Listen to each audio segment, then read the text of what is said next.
الرحمن الرحيم الحمد والثناء لله رب العالمين والصلاة والسلام على رسول الله الأمين حبيبنا وحبيب إله العالمين سيدنا ونبينا أبي القاسم المصطفى محمد اللهم صل على محمد وآل محمد وعجل فرجهم وعلى أهل بيته الطيبين الطاهرين المعصومين المكرمين سيما الحجة بقية الله الأعظم أرواحنا وأرواح العالمين لتراب مقدمه الفداء أعوذ بالله من الشيطان الرجيم رب اشرح لي صدري ويسر لي أمري واحلل عقدة من لساني يفقه قولي. Bugünkü gün bu cümə günündə mən istəyirəm uzun müddətdir bizi narahat edən bir məsələ ətrafında danışaq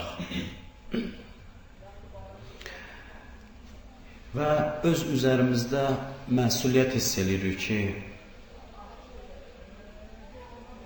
bu məsələni, bu qəbildən olan məsələləri, o məsələlərlə bağlı öz mövqeyimizi, fikrimizi sizlər üçün açıqlayaq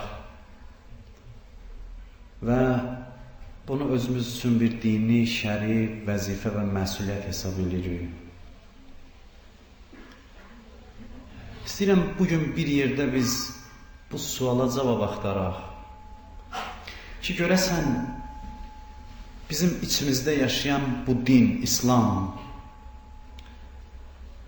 həqiqi İslamdır, Allah istəyən, Allahın göndərdiyi dindir, yoxsa özümüz üçün yaratdığımız, özümüzü aldatdığımız bir dindir, təxəyyülümüzün məhsulu olan dindir, yoxsa Allahın göndərdiyi din. Çox həssas məsələdir, hər zamanda və günümüzdə də. Ona görə istəyirəm ki, diqqət eləyəsiniz. Artıq diqqətlə qulaq asasınız bu məsələlərə və bununla bağlı düşünəsiniz. Hamımız bir yerdə düşünək və bəlkə də elə bir xəstəliklərə düçar olmuşuq ki, onlardan gərək əlac axtaraq bir yerdə, islah olaq bir yerdə, bir-birimizə kömək eləyək. Biz öz içimizdə olan İslama, dinə diqqət elədiyimiz zaman görürük ki, zahirən biz dindarıq. Yəni bizim namazımız var, məscidə gəlirik, gündə cəmaat namazına, cümə günləri. Uşaqlarımız olur, dinə adlar qoyuruq onlara. Toy olur, İslama uyğun nisbətən toy keçirdirik. Kimsə ölüb dünyadan köçəndə onu İslam qaydalarına uyğun dəfn edirik.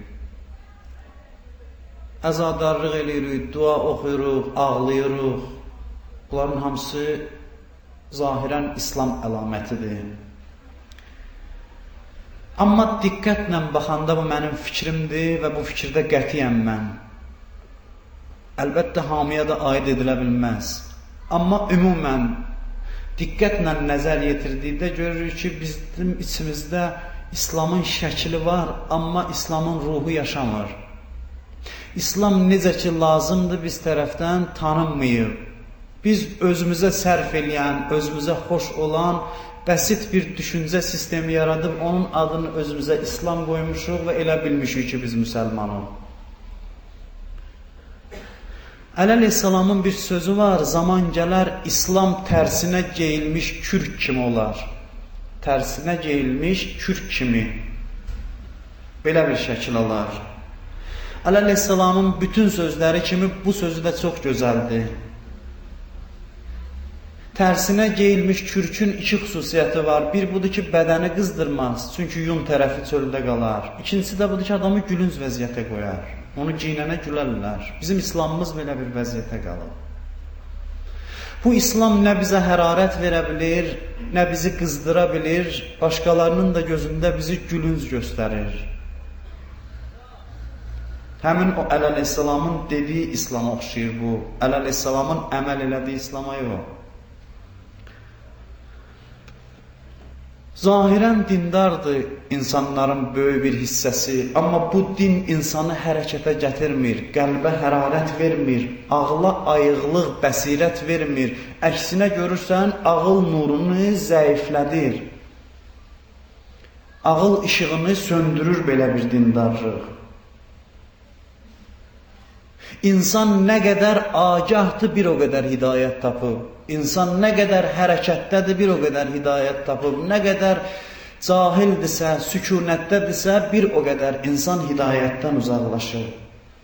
Amma biz hərəkət istiqamətində olana yox, sükunətdə olan insanlara bənzirik.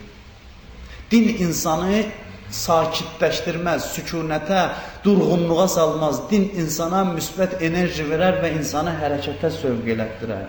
Amma biz, bir nəfər Şəhid Mütəhhəri də kitabında yazır bu misalı, biz də demişik. Deyir, bizim məntiqimiz paravoz məntiqidir, bir alim zarafatca deyərmiş. Deyir, o nə məntiqdir? Deyirdi ki, mən uşaqlıqda olanda, uşaq idim hələ, cavan yaşımda. Bizim evimizin yanından qatar keçirdi. Qatar gəlib orada dayanırdı bizim məntəqədə. Qatar dayananda uşaqlar gəlib baxırdılar, tamaşa edirdilər qatara. Onun əzəməti qarşısında heyran qalırlar ki, bu nə gözəl qurğudur. Təzə vaxtları idi, o vaxt müsəlmanlara qatar təzə gəlib çıxmışdı. Baxırdılar o yanına, bu yanına. Elə ki, deyik, qatar hərəkətə getdi, həmin ona heyranlıqla baxan uşaqlar daş əlinə götürüb, hərəsi bir tərəfdən daş atırdılar o qatara. Mən deyib, bu işin sirrini başa düşmədim. Sonra böyüdüm, alim oldum, İslam cəmiyyətinə daxil oldum, gördüm bu bizim məntiqimizdir. Bu İslam müsəlmanların həyata yanaşma tərzidir. Müsəlmanlar daha çox durğunluq tərəfdarıdır, hərəkətə müxalifdirlər, hərəkət eləyənə də daş atırlar.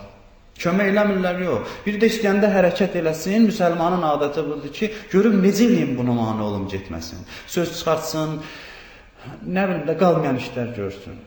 Özü sükunətdədir, hərəkətə də müxalifdir. Bunun da adını qoyur din, bu İslamdır. Bu İslamın tam əksidir. Təəssüf olsun ki, çox zaman bu ruhiyyə özünə İslam, müsəlman deyənlərin içində yaşayır. Mən cəmaatla çox təmasda oluram, cavanlarla, gənclərlə. Mənə gün ərzində bəzən yüzlərlə zəng gəlir.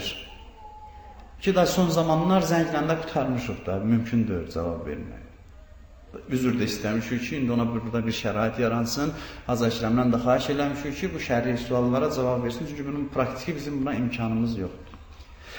Amma hər halda, yəni buna işarə eləmək istəyirəm ki, mənə gün ərzində verilən sualları mən özüm üçün təhlil eləyəndə bir dəhşətli mənzərə canlanır insanın gözündə.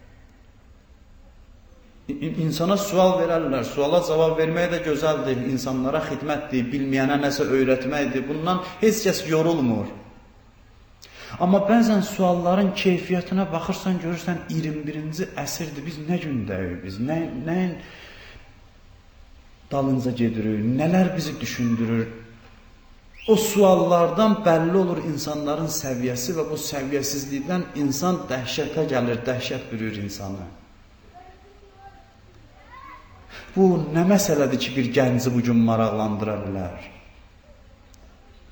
Nə qədər bədəndən çıxan suların ehkamını araşdırmaq olar? Bu nə su idi, o nə su idi? Cavab da verəsən qanı olmur. Başa düşmür. Nə qədər əhəmiyyətsiz məsələlər bizim üçün bu qədər əhəmiyyətli olur? Elə bil ki, yuxuya gedib bu insan. Elə bil ki, bu mühüm məsələləri kənara qoyub, lazım olmayan məsələlərlə, hərdən görürəm 5-6 nəfər yığılıb nəsə görə müzakirə eləyir. Diqqətlə qulaq asırsan, görürsən ki, çox bərbad vəziyyətdir, çox biabırçı vəziyyətdir. Heç bir əhəmiyyəti olmayan məsələni elə müzakirə eləyir. Nuhun gəmisinin neçə metrə idi məsələn gəmisi? Kimə nəyinə lazım Nuhun gəmisi neçə metrə idi? İbrahim Peyğəmbər deyə qurbanı kəsdi, mənə sual verirdilər. Kimlərə payladı? Ad-ba-ad mənə denən onları. Mən dedim, mən siyahı tutmamışdım İbrahim Peyğəmbər üçün ki, qurbanın ətini kimə payladı. Din, yəni bu məsxərədir. Din adına məsxərədir.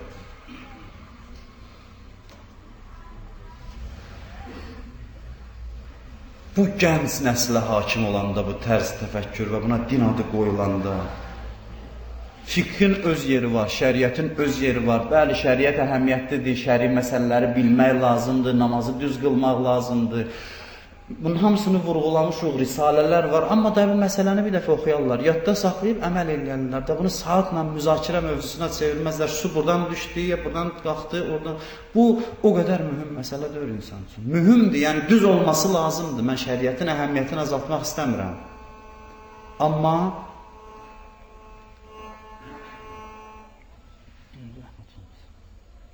Amma o qədər ki, əhəmiyyət verilməlidir, ondan qat-qat artıq əhəmiyyət verilir. Bir misal deyim sizə, bir vaxt pomidor təzə çıxıbmış, qərbdən gəlib də pomidor müsəlmanlara bilirsiniz. Qərbdən gələn tərəvəzdir. Pomidor təzə çıxan vaxt bir qovğa qalxıbmış müsəlman cəmiyyətlərində, pomidorla mübarizə aparırlarmış ki, bu qərbin yediyi şeydir, bizim süfrələrimizə gəlməsin bu. Hər işini atıb pomidorla mübarizə aparırlarmış. Bir kişi varmış deyir, İsfahanda yaşayırmış. Olan bir şeydir bu. Olan bir şeydir. İsfahanda yaşayırmış deyir. Bunun özü çox dindar adamıymış. Məzhəbçi, dindar adamıymış. Evində heyətlər, əzadarlıq filan belə. Övladı bir oğlu var imiş, cəmi bir oğlu. Bunun övladı dindar olmayıb. Əksinə əxlaq cəhətdən, mənəviyyat cəhətdən zəif adamıymış. Bunun oğlu gecə-gündüz, üzr istəyirəm, zina eləyən adam, qumar oynayan, içki içən adam. Hətta yavaş-yavaş eyş-işrət məclislərini evində düzəltməyə başlayır bu kişinin. Bu kişi ki, dindardır, bunun oğlu. Yavaş-yavaş yolundan çıxır. Kişi dözür bunların hamısına. Dözür, heç nə demir. Bir gün kişiyə xəbər çatır ki, oğlum bir bağlama pomidor alıb gətirib evə. Deyir da dözə bilmir ki. Dözə bilmir, oğluna gəlir deyir ki, oğlum qumar oynadın, danışmadın. İçki içdin, danışmadın. Zina elədin, danışmadın. Evimi də eyş-işrət məclisinə çevirdin, danışmadın da pomidor gətirməyi və dözə bilmərəm. Buna da sakit yana bilmərəm. Əhəmiyyətli məsələlərə elə yanaşma, əhəmiyyətsiz məsələyə belə. Biz belə bir vəziyyətdəyik, o kişinin vəziyyətindəyik. Ki, bəlkə də biraz oturaq, özümüz vəziyyətimizə baxaq, nə bilmirəm, gülək yoxsa ağlayaq. Belə bir vəziyyətdəyik ki, lazım olan, əhəmiyyətli olan şeylər bizim içimizdə lazımı əhəmiyyətini, qiymətini tapmır, lazım olmayan şeylərə din adı qoyub, ona o qədər həssas yanaşırıq, az qalır, elə bil ki, dünya dağılacaq. Elə yanaşma var.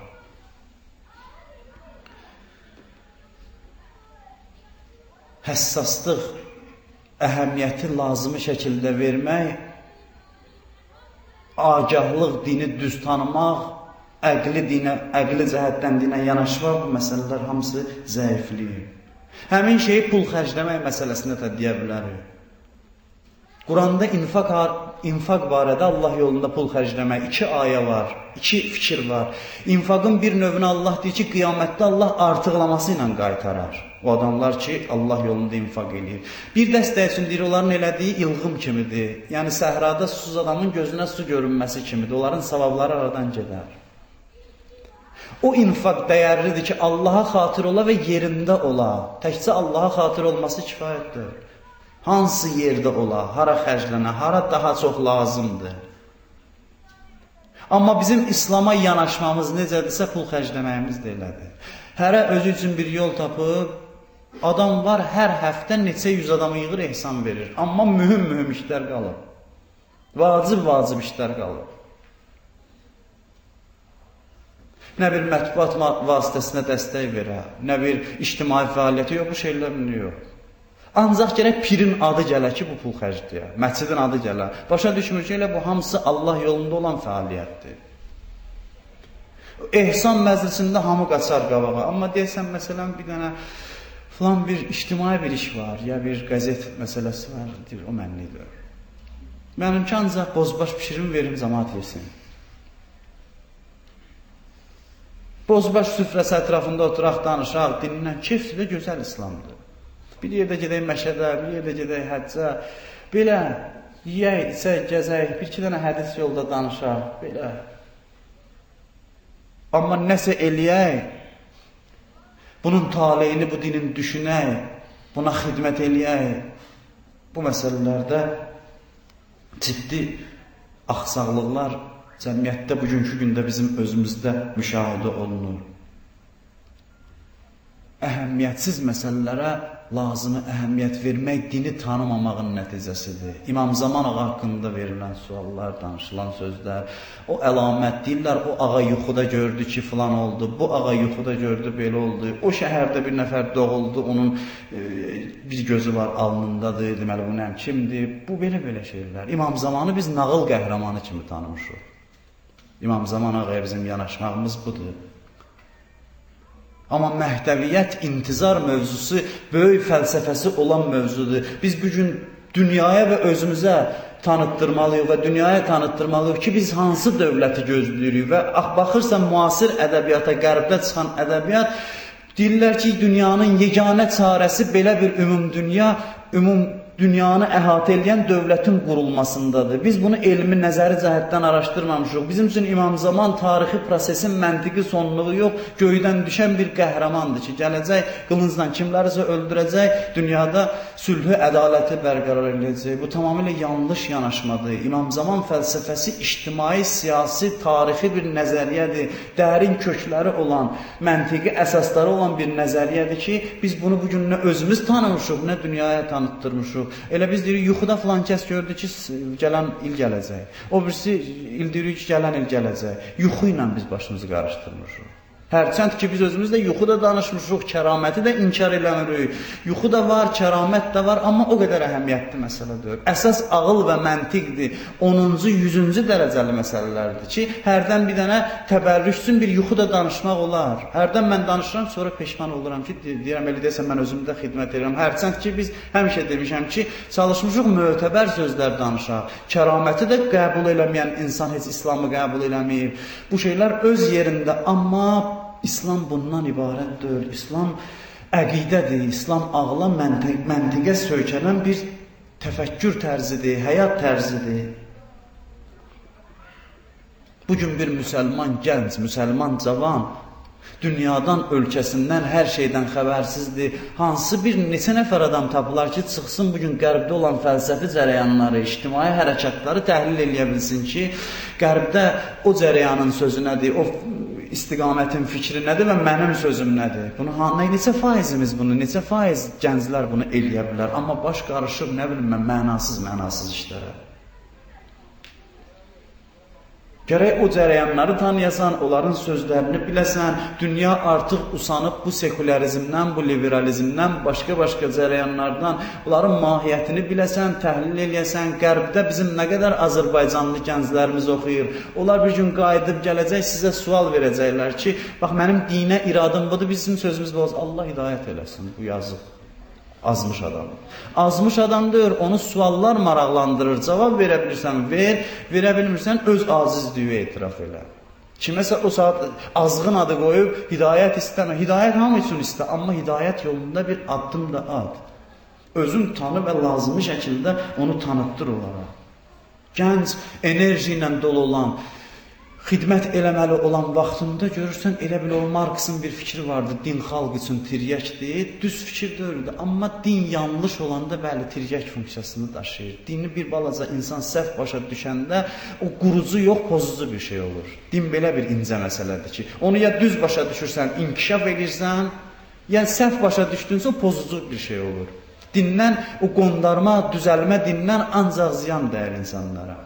Biz qorucu istiqamətdə yox, hərdən pozucu istiqamətdə hərəkət edirik. Nə torpaq dərdi çəkən olur dindar. Elə bilsən, kosmopolit bir göydən düşmüş bir adamdır, heç öz hansı millətə mənsub olduğunu, hansı dərdləri olduğunu düşünməyən bir insan.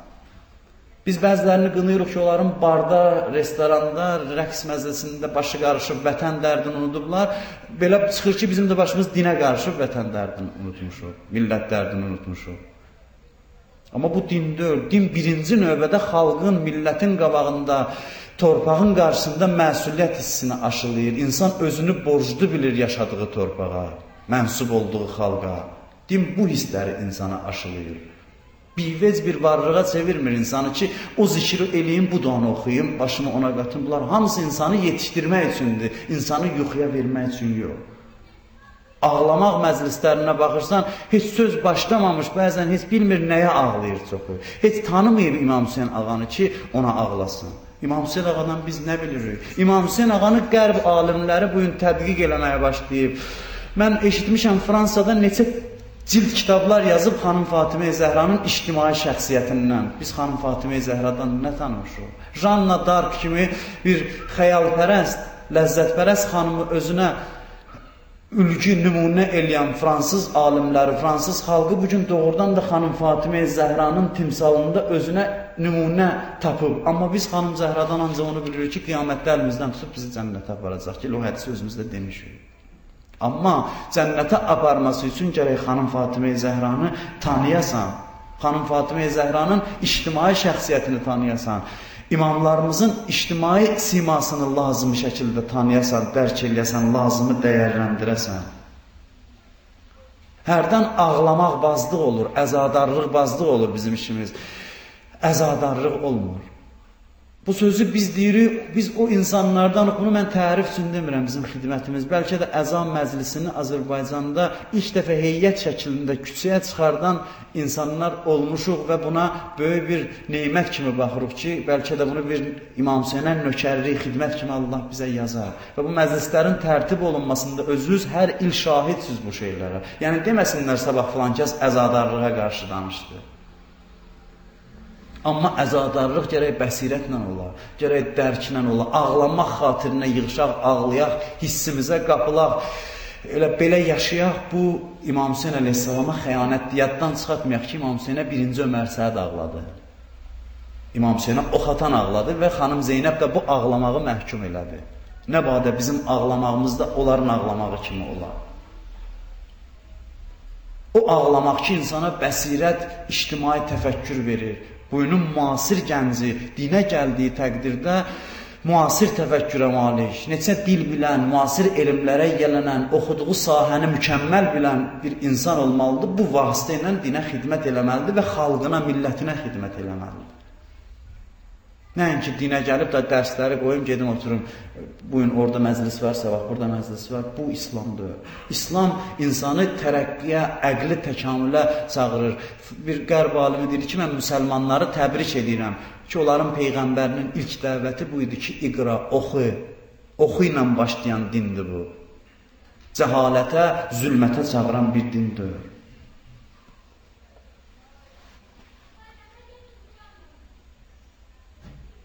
Olmaz, olmaz deməklə iş həll olmayacaq. Bizə verilən sualların cavabını vermək lazımdır. Əsaslandırmaq lazımdır. Bu zahiri elə qiyafələr hərdən elə görüşmək görürsən ki, bir gün içində bu cür olub Ayətullah Behçət. O nəticədir, ona bir yol gedib o insan. O elə belə əyilməklə, üzü belə əyməklə, üzr istəyirəm, bu hasil olan şeylərdir. Din bu qiyafə tutmaq deməkdir, üzü belə eləmək, yerişi belə eləmək, bir cür, yaxud da bir dəstə də görürsən ki, acıqlıdır bütün dünyaya. Qaşqabaqlıdır, Allah ona lənət eləsin, Allah buna lənət eləsin. Yəni, mən dərdlərimizdən danışıram. Bu dərdlərimizdən və cümə gününün də bir mahiyyəti budur ki, insan dərdləri tapsın və ona dərman eləsin. 2 nəfər Peyğəmbər buyurdu, belimi sındırdı, bu hədisi çox eşitmişsiniz. İmansız alimlə elmsiz abid. Çünki insan günah eləyəndə özünə ziyan vurur. Belimi sındırdı, yəni mənim dinimə ziyan vurdu. Peyğəmbər bir fərd deyir ki, onun beli sınması. Beli sınması dinin beli sınması anlamındadır. Çünki Peyğəmbər dinin tərənnümüdür. 2 dəstə adam. O adamlar 1000 rikətlərlə namaz qılırdılar. Amma Əli əleyhissalama kafir deyirdilər. Əli əleyhissalama deyirlər, getsən tövbə elə. Amma Əli əleyhissalam bəsirət, ağıl, zəka sahibi idi. Və bizim dinimiz o vəhşi ərəbi Əbu Zər Qəffariyə dövrünün ən ziyalı, ən düşüncəli insanına çevirən bir dindir.